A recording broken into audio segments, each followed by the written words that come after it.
What's up, guys? It's Mufasa and welcome back to episode 2 of our Formula 1 2020 My Team Career Mode.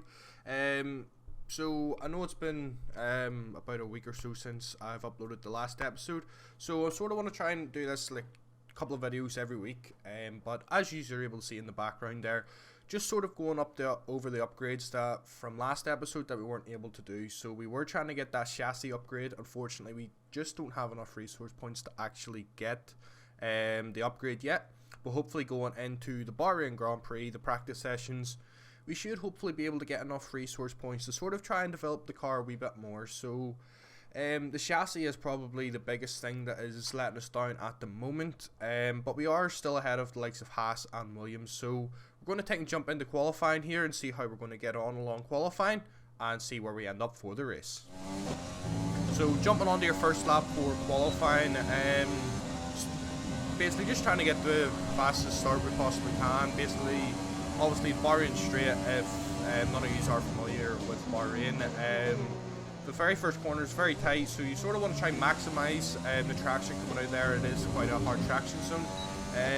But thinking upon the Australian Grand Prix in the last episode, we are sort of want to be trying to get in through Q1 into Q2, all being well and all permitted. So first sector felt kind of good with these soft tires. I was sort of finding it kind of difficult with the aero and trying to get the grip. Going through that middle sector, especially, as you can see, I did run wide there. But coming up onto the final or the end of this lap even, we do set a 128.4, which puts us in a good standing. So I decided to simulate a wee bit of the session to see where we would end up in Q1. So let's have a wee look here. We do just manage to get through into Q2. So jumping into Q2 now, so 15 minutes in the session.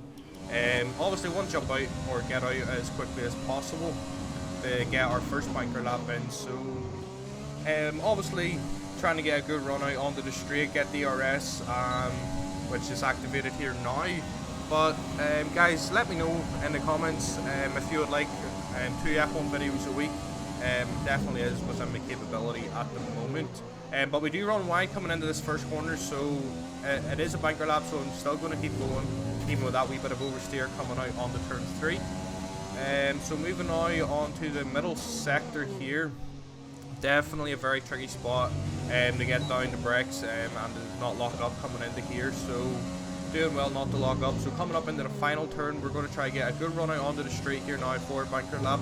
Currently in P14, obviously, because we haven't set a lap yet, but hopefully we'll be able to jump up to P6. Holy smokes. But coming now onto our second flying lap here. Obviously it's the AI who's controlling me at the moment, but I was sort of a bit skeptical here as to why it didn't let me drive. But then apparently I didn't have enough time, even though I went out with 2 minutes and 10 seconds to go. But nonetheless, P16, not too bad. So we do have a couple of resource points here, so we are going to develop or redevelop that chassis upgrade that we didn't get first time round. And we're going to do a wee bit of durability as well. Obviously, durability is kind of important, but I'll talk about that more in that time today.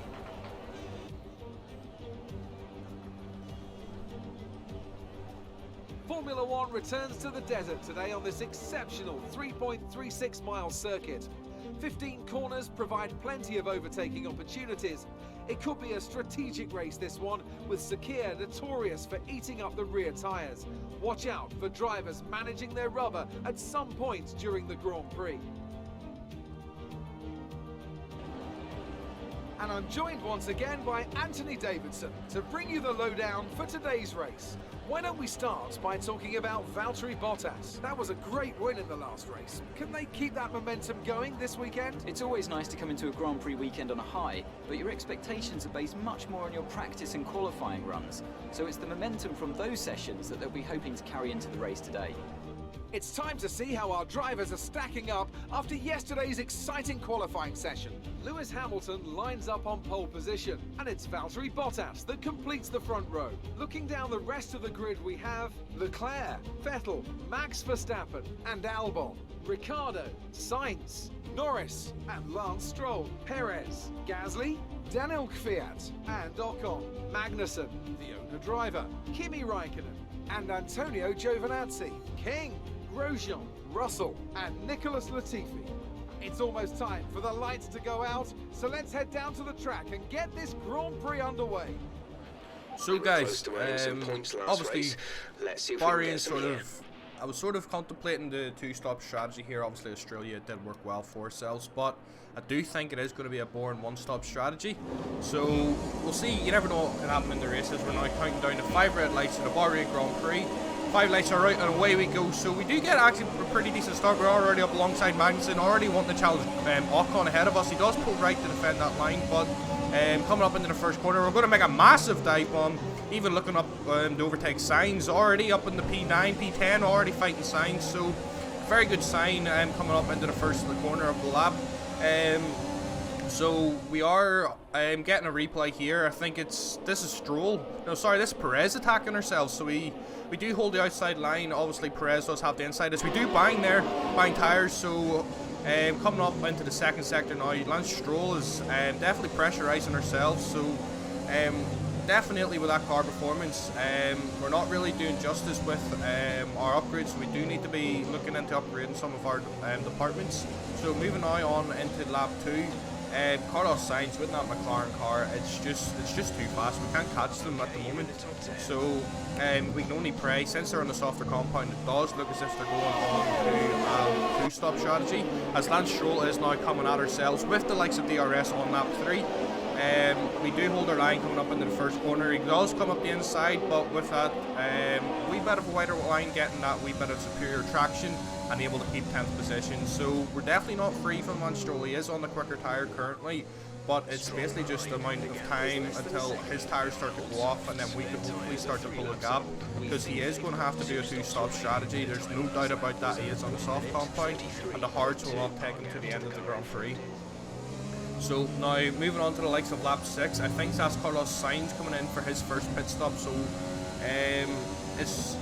it's just going to be a matter of time, just trying to manage the tyres, manage the fuel, keep the ERS up high so we can use it if needs be.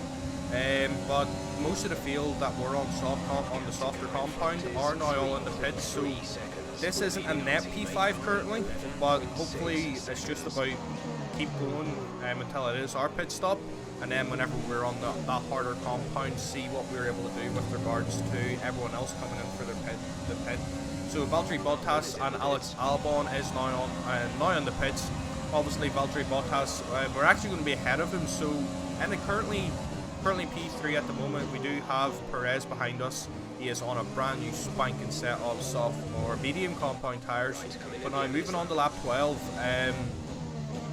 it was sort of our pit stop lap was actually supposed to be lap 13, but the tyre wear, it was just getting too bad. The rear tyres were completely shot. Anytime I was going to put any sort of type of power down, the rear end was just wanting to go. So coming on to the end of lap 12, we are going to come into the pit lane. Obviously with Australia in the previous Grand Prix there, we did get a 5-second penalty, so it's just been a wee bit cautious, making sure we were hitting on the pit lane speed before we did hit the pit line. So a wee bit of cautiousness. Hopefully with more play of the game, I will be able to nail it to the line. But a great stop from Mufasa Peugeot there, 2.1 second stop. So not too bad. We are going to be coming out in the P20. So hopefully 22 seconds, roughly about 20-second gap to Nicholas Latifi there. As it drops down to 5.4 as we're coming out of the pits. So P20, but one crucial thing, guys, that's our stop. That's us now to the end of the race. So any positions we make up now, this is for position, as a Haas and Raikkonen is in there. So an awful lot of guys coming in now for their second stop now, or for their first stop that we're on soft going on the medium. So Jordan King holding up Stroll there. So very good news for ourselves. Our King is actually doing a very good job holding up Stroll. Now Stroll does decide to go up the inside of him. King leaves in the room, obviously. On that older tyre, Stroll is going to be faster with him being on the fresher tyre, but King does give us that good round of DRS to come at Stroll. So it's just about trying to keep up speed, wanting to maintain the ERS. Obviously 61% is still quite a high amount as we dive bomb Stroll, obviously outbrake ourselves massively there. Now Stroll does get the position back up the inside from the switchback. But just see how fast we were coming up into here. I'm surprised the car was able to slow down. But we'll just have to take that move on the chin. So moving on to lap 15 now, still trying to fight Stroll, trying to get up to into P9. Obviously he is on that softer compound between the medium and the hard. The hard is a lot more durable than the mediums. But now moving on to a few laps later into the race, we're not going to make the same mistake twice. We shove it up the inside, make sure we have the brakes in check before we go around the corner. And now moving on to lap 17 now, that's a McLaren and Bottas. I think that's Bottas coming in for a second stop now. So we're currently in a net P6 at the moment. Now the one downfall that we have is we're now on 5 lap old hard tyres. Everyone else is on, the likes of Bottas, he's on brand new fresh hard tyres, so he's only a 0.8 of a second behind us. I can't really doubt that the Mercedes is, well, I have no doubts the Mercedes is going to pass us, but as we do set a green first sector there, so as Bottas is already on the heels, that Mercedes is just too far out in front, so it's just about trying to hold Bottas up as much as possible, and basically try and keep our position and try ruin Bottas' race essentially, because this is for position. I'm not going to let him pass easily, so he has to work for that, work for the position if he's going to want the position. So coming up into the final sector, obviously our ERS is quite high, so we do have that at our disposal if needs be, but Bottas is just raining us down at the moment. There's nothing we can do about it, especially in that second sector. We just weren't able to find any grip whatsoever in that middle sector. Now that Mercedes powered car, it is an absolute demon in a straight line. So trying to come out wide, come in narrow, so slow and fast out. Just trying to get the power down, but Bottas will have a good round of DRS as Carlos Sainz now comes into the race. As Bottas goes for the move, we have nothing to defend with. I didn't see much point in even using the RS because he was just going to get past us anyway, and it could have caused a crash coming into turn 1. But it does give us a good round of DRS coming up onto the second straight, coming out of turn 3. We won't really be able to catch Bottas, but nothing really happened up until lap 27. Alex Albon is fresh on our tail right now on the medium compound. I think he only came in on lap 20 for those tyres, so they're still brave and good at the moment. And we are on very old hard tyres. These tyres are 15 laps old, and they're not going to be any use for anything. As Albon now comes to the outside, we hold our inside line to defend. Hold that inside. We don't want to make the job easy for him. And ironically enough, he was actually ahead of us coming into that into that turn 1. We actually managed to get the RS from him. So that's going to be a massive help coming down this back straight as we come up into the second sector. So coming on to the end of lap 28, Albon will get another round of DRS on ourselves. So it's basically just a matter of using rich mix, everything we have at our disposal to keep that Red Bull behind. As Albon tries to go for the same move again, he is past us, but we are going to be quite late in the brakes and keep our inside line and not let him try and get past us. So we're going to need to take the C, as you're able to see on the replay here. Albon, it was a good move, but we're going to need to see coming up into the second sector here now. So I don't know if any of you guys heard that there. It sounded as if I had a puncture there. So I was checking to make sure my tires were okay, because I did hear a puncture. But Albon is not being nice with ourselves here now. He's trying to look at any opportunity he has to overtake ourselves. So it's basically just about holding the defensive line. As he tries to throw one round the outside, we are quite wise to that as we don't let him pass.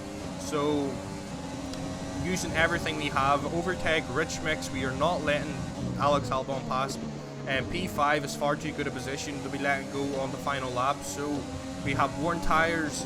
Everything is not looking to be going our way at the minute. We literally have no pace. We're 1.1 seconds down from our current best lap time. So basically just trying to maximize the straight line speed in every corner coming out of it onto the back straight before we come into the final corner, guys. Making it wide as possible to give us a good run out. Alex Albon, it doesn't look as if he's going to have anything to fight against us coming up the line. We use ERS, rich mix, and guys, we're going to get P5. That's the end of the race. We'll see you in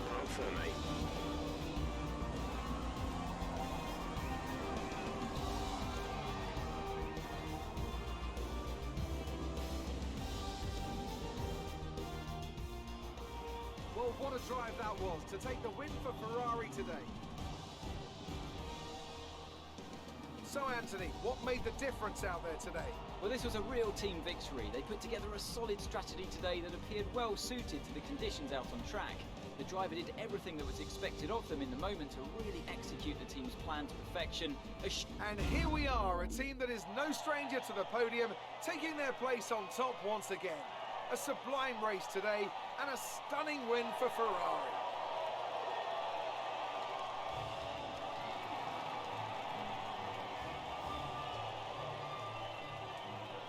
Has had on the driver's standings.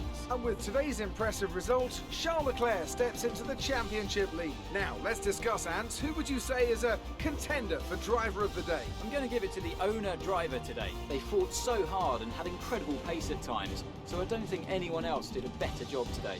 Let's move on to the constructors. Ferrari take the lead at the top of the table. Meanwhile, Renault move up the table with another strong performance this weekend. And with that, we wrap up another weekend of motorsport. But with more races lined up, be sure to join us when we come back with more Formula One. So guys, what a race that was. We actually helped Bottas up that much. He actually, well, he got P2, but Hamilton finished 5th. From our perspective. Damn. Let's have yours. You gained a lot of positions during the race, didn't you? Definitely.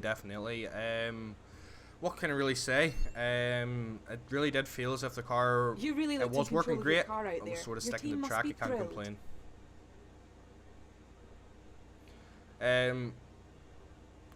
Don't know what to say. All I can really do is thank the team for the car that they've supplied, and I couldn't do it without them behind me. Appreciate your time. Thanks very much, Emma. So guys, obviously we are starting to sort of progress in the career mode now. We are sort of trying to get things into place, so we are going to be hopefully making money from our sponsorship. We do have 1.81 million in the bank, but we do also have to think about our second driver, obviously Jordan King. His contract is going to come to an end in a few weeks in the career mode, so we do need to make sure that we have enough money to re-sign him if at all possible. So we will need to be looking into getting new sponsorships, hopefully trying to basically upgrade our department so we are able to get more resource points. But hopefully all being well, we do have the Stratters upgrade there. Now, as you are able to see, each department has their own fabrication, build time, quality control, and then their resource points generation. So we are going to need to upgrade those all to the max, so we're able to utilize all of our team's performance. But as we're simming through, we do get a couple more resource points, get a couple of upgrades to the car. But next race weekend. that's actually good to know. We don't have any field upgrades this time. But anyway, guys, it has been your boy Mufasa. I hope you have enjoyed the episode. If you have, please leave a like, comment, and subscribe. If any, leave a comment on anything really you want me to play in future. I'm hopefully going to try and get this career mode out quite fair and fast. Just to want to try and make sure that everything is going smooth, and we hopefully try and get a fair few seasons into this career mode before the new game comes out. But anyway, guys, it has been your boy Mufasa, and I'll see you guys in the next one.